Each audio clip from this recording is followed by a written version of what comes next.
여러분 안녕하세요. 오늘 로마서 본문은 너무 바로 들어가나? 네, 오늘 로마서 본문은 로마서 15장 14절부터 21절까지 말씀입니다. 네, 한 주간 특세로 이게 눈이 시큰시큰하다 보니까 제가 좀 이렇게 서두른 그런 경향이 오늘 좀 보이는 것 같아요. 네, 이해해 주시고 여러분도 특세 마지막까지 화이팅 하시길 바랍니다. 이걸 볼 때쯤은 끝나 있겠지. 근데 두 번째 거니까. 네, 여러분 특세 맞으신 거 좀 잘했어요. 네, 오늘 그 본문 읽어 드릴게요. 15장 14절부터 21절까지.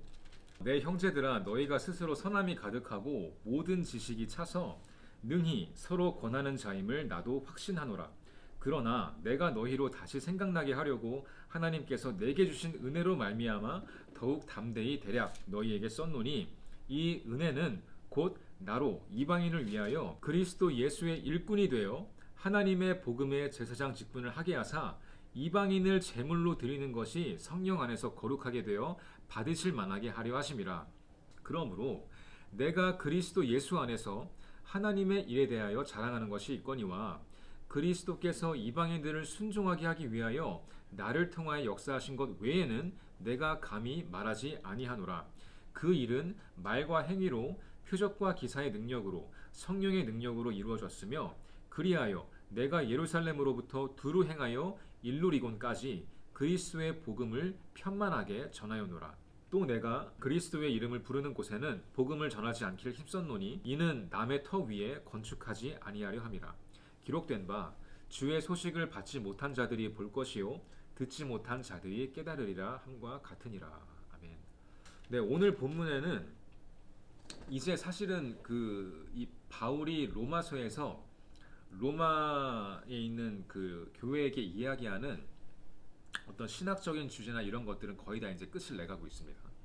그래서 오늘 본문은 그런 어떤 그 바울에게 주신 그런 탤런트, 바울이 받은 사명감을 가지고 이제 15장 14절부터는 내가 그런 깨달음과 그런 은혜를 가지고 이러이러하게 복음을 전하고 있다는 걸 다시 한번 짚어주는 그런 본문과 단락이 되겠어요.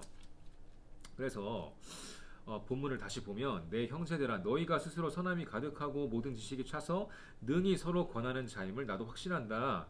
그러나 내가 이 글을 다시 쓰는 것은 너희로 다시 생각나게 하려고 하나님 나라의 귀한 것들을 이 사명을 이 교회를 하나님의 몸된 교회와 하나님의 나라를 다시 리마인드 시켜주려고 쓰는 거야.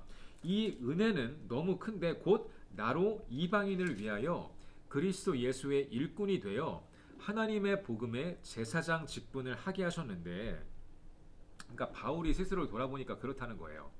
그러니까 내가 걸어온 그 이제 사역의 길을 돌아보니까 예를 들어 베드로 같은 경우는 이 유대인들을 위한 사도로 하나님이 택하셨는데 나 같은 경우는 예루살렘에 머무는 게 아니라 여기저기를 돌아다니게 하시면서 교회를 개척하고 전도하고 말씀을 강론하면서 이방인들의 사도로 세우셨다. 그걸 말하고 있는 거예요. 그래서 하나님의 복음의 제사장 직분을 하게 하셨고 이방인을 제물로 드리는 것이 성령 안에서 거룩하게 되어 받으실 만하게 하려 하신 것이다 라고 말하고 있습니다. 그리고 쭉쭉 나가는데 무엇을 얘기하냐면 이 모든 것은 내가 잘나서 된 게 아니라 하나님께서 예수님께서 나에게 역사하셔서 나를 바꾸신 것처럼, 여러분 사도 바울이 굉장히 극적인 회심을 경험한 사람이잖아요. 예수님의 음성을 듣고. 그래서 그런 것처럼 예수님께서 나를 바꾸신 것처럼 나를 통하여 이방인들도 동일하게 바꾸신 분은 바로 내가 아니라 나를 통해 역사하신 하나님 예수님이시다. 이것을 증거하고 있어요.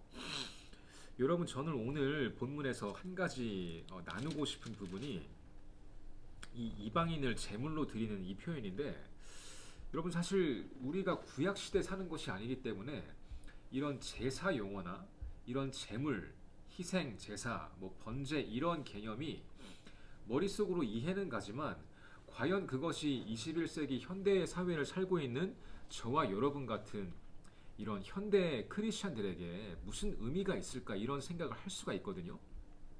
그런데 중요한 거는 그거예요. 하나님께서 제사를 받으실 때 무엇이 필요했냐면 번제물이 필요했습니다.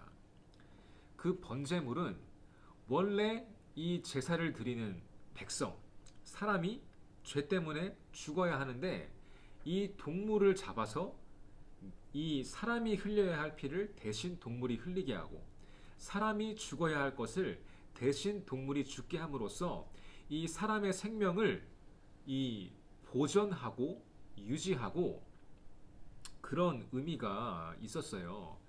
그래서 원래는 우리의 죄를 우리가 감당해야 되고 우리가 죽는 것이 맞는데 하나님께서는 동물을 잡아서 희생하게 하심으로 이제 우리의 그 사람의 이 목숨을 구해 주셨던 거죠. 보존해 주셨던 거죠.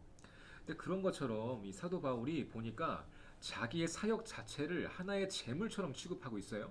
그리고 자기의 이 사명을 마치 제사장이 하나님께 제사를 올려드리는 그런 이미지를 지금 사실 신약에서는 예수님께서 십자가에서 이루셨기 때문에 더 이상 우리가 희생하지 않아도 되는데 굳이 이 제사의 이미지를 끌어다 쓰고 있거든요. 무엇이냐면 여전히 지금도 희생이 필요하다는 거예요. 근데 이걸 잘 이해해야 되는데 우리가 죽을 필요 없어요. 그런 희생을 말하는 게 아니에요. 그러니까 우리가 뭔가 우리의 죄를 사하기 위해서 뭔가 희생해야 된다면 여전히 그 희생은 우리의 목숨밖에 없을 거예요. 하지만 그것을 예수님께서 대신 지고 가주신 거잖아요. 마치 그런 것처럼 그래서 우리도 그 예수님의 복음을 계속 전해야 될 사명이 있는데 이 사명을 이루기 위해 우리가 목숨까지는 아니지만 여전히 우리의 희생을 필요로 한다는 거예요. 여러분 전도하는 거 그거 굉장한 희생이 필요합니다. 어떤 희생이 필요할까요? 자기 자존심을 희생해야 되고 시간을 희생해야 되고 내 물질도 희생해야 돼요. 여러분 교회라는 게 그래요. 제가 이렇게 오랫동안 있어 보니까 정말로 희생할 게 많아요. 사실 다 바라보면. 특히 이제 우리 교회 같은 경우는 건물이 좀 이제 본당이 좀 크다 보니까 매주 이 세 개의 교구가 연합으로 청소를 하시거든요. 토요일마다. 그 청소 과정이 여러분 본당 오셔보시면 아시겠지만 굉장히 넓잖아요, 본당이. 그래서 이제 세 개의 교구가 나눠가지고 섹션 나눠가지고 청소를 하는데 그냥 뭐 맡은 구역 청소기로 다 돌리고 막 의자 사이사이 막 청소기로 하고 이제 권사님들은 물걸레 갖다가 의자 굉장히 깨끗하게 닦으시거든요. 여러분 그거 희생이잖아요. 그거 희생이에요. 그 하나님의 성전을 깨끗하게 유지하기 위해서 그분 돈 한 푼 안 받고 그렇게 봉사하시는 거예요. 그래서 우리가 그 모든 것들을 생각해 봤을 때 이 정말 이 교회 그리고 하나님의 나라는 희생이 없이는 굴러가지 않아요. 만약에 우리가 이 하는 모든 사역을 다 돈으로 환산해서 우리가 페이를 받는다면 그거는 그렇게 큰 의미가 없을 거예요. 왜냐하면 우리는 받는 만큼 일하게 돼 있거든요. 그런데 중요한 것은 우리의 영원한 생명, 이 영원한 생명을 우리가 예수님의 희생으로 선물 받은 사람들이기 때문에 우리가 동일한 영생으로 통하는 예수 그리스도의 복음을 전하는 데 있어서도 우리가 이것을 가지고 가는 데는 희생이 필요하다는 거예요. 그래서 사도 바울은 이 과정을 제사장의 직분을 행하는 것 그리고 제물을 올려드리는 것이라고 표현하고 있는 것입니다. 그렇게 우리가 우리의 것을 내놓고 사역하고 열심히 전도하고 말씀을 전할 때 하나님께서 때로는 기적 같은 일들로 때로는 정말 놀라운 일들을 통해서 이 모든 사역을 이루어 가시고 인도해 가시는 거라고 오늘 본문에선 이야기하고 있어요. 그러므로 사랑하는 여러분, 저와 여러분도 이 고등부 사역을 하면서 분명한 희생의 요소가 반드시 포함되어 있어야 돼요. 이미 여러분 하고 있어요. 예배팀 같은 경우 또 시간을 희생하죠. 와가지고 자기의 재능을 돈 한 푼 받지 않고 악기도 연주하고 노래도 하고 그래요. 요즘 세상에 참 많이 그 작은 것 하나도 다 돈으로 환산하는 그런 세상이잖아요. 이제 그런 이 마인드를 가진 세상에서 여전히 그런 희생의 제사가 있기에 말하자면 영적인 희생의 제사가 여전히 존재하기에 하나님께서는 그런 희생을 통해서 여전히 많은 영혼들을 하나님의 품으로 하나님의 나라로 인도하시는 줄 믿습니다. 그러므로 저와 여러분의 이 사역 가운데 분명히 이 희생의 부분이 계속해서 유지되고 이것이 계속해 진행되고 있어야 하나님께서 그 마음을 기뻐 받으시고 이 고등부에 위대한 또 부흥의 길을 열어주실 거라 믿습니다. 사랑하는 여러분, 계속해서 힘내시고 여러분 정말 그 하나님을 위한 희생을 수고롭게 여기지 마시고 그저 그냥 여러분이 감사로 감당할 수 있는 그런 사람들이 됐으면 너무나 감사하고 좋겠어요. 자기가 하는 일에 있어서 대접받을 생각, 보상받을 생각을 너무나 많이 하는 세상에서 더욱더 그런 희생의 모습이 귀하게 느껴집니다. 물론 저도 목회자이기 때문에 그런 거에 대해서 감사 표현을 계속 하고 싶고 더 여러분을 세워드리고 싶고 또 그런 만큼 여러분이 희생하는 만큼 저는 하나님께 여러분을 위한 기도를 더 깊고 많이 드릴 수 있을 것 같아요. 아무쪼록 이 위대한 이 희생의 역사가 계속해서 우리 고등부와 광명교회에 있기를 주님의 이름으로 축원합니다. 기도하겠습니다. 사랑의 주님, 은혜를 감사합니다. 오늘 이 본문을 통해서 여전히 예수님께서 우리를 위해 죽어주셨지만 분명히 희생의 요소가 사역에 필요함을 느끼게 되었습니다. 하나님의 은혜 가운데 불러주심을 감사드리고 계속해서 우리 고등부를 통하여 광명교회를 통하여 이 희생의 제사가 하나님께 올라갈 수 있도록 인도하여 주시옵소서. 감사드리며 예수 그리스도 이름으로 간절히 기도합니다. 아멘.